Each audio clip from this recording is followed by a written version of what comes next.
बिहार की पुण्य भूमि से नेपो किड का हमने वक्तव्य सुना है। राहुल गांधी जी के पिताश्री राजीव गांधी जी ने अपने जीवन काल का सबसे लंबा भाषण पार्लियामेंट के अंदर रिजर्वेशन के खिलाफ दिया था। 27% रिजर्वेशन ओबीसीज को मिलता है तो देश की स्थिति क्या होगी, आप चिंता करके देखिएगा। देश के हालात खराब हो जाएंगे। उन्होंने उस समय स्पष्ट रूप से ओबीसी के रिजर्वेशन के खिलाफ अपना मंतव्य रखा था, अपना भाषण दिया था। बिहार की पुण्य भूमि से नेपो किड का हमने वक्तव्य सुना है और मुझे तो लगता है नेपो किड राहुल गांधी जी का कहीं ना कहीं रिकॉर्ड प्लेयर वहीं अटक गया है। वही बातें बार बार दोहराते हैं, केवल बातें करते हैं, काम नहीं करते। आज उन्होंने संक्षेप में यही कहा कुल मिलाकर के कि हम ओबीसी, अति पिछड़े, ईबीसी सबके लिए सामाजिक न्याय लेकर आएंगे, उनके अधिकारों के लिए लड़ाई लड़ेंगे और रिजर्वेशन को आगे बढ़ाएंगे, संविधान को बचाएंगे। तो कुल मिलाकर आप सोचिए कि नेहरू जी से राजीव गांधी तक कांग्रेस पार्टी का जो सफर रहा है, उस सफर का अगर हम इतिहास देखेंगे, ओबीसी को लेकर, रिजर्वेशन को लेकर किस प्रकार की मानसिकता कांग्रेस पार्टी की रही थी, तो मैं डेट देना चाहूंगा।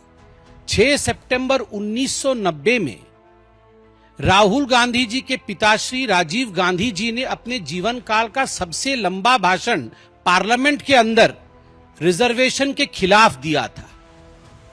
रिजर्वेशन के खिलाफ उन्होंने उस समय तत्कालीन प्रधानमंत्री वीपी सिंह जी द्वारा लाए गए मंडल कमीशन के रिकमेंडेशन पर भाषण देते हुए कहा था कि यदि 27% रिजर्वेशन, 27% रिजर्वेशन ओबीसीज को मिलता है तो देश की स्थिति क्या होगी, आप चिंता करके देखिएगा।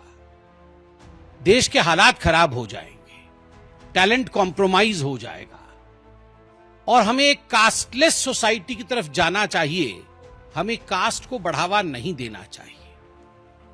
उन्होंने उस समय स्पष्ट रूप से ओबीसी के रिजर्वेशन के खिलाफ अपना मंतव्य रखा था, अपना भाषण दिया था।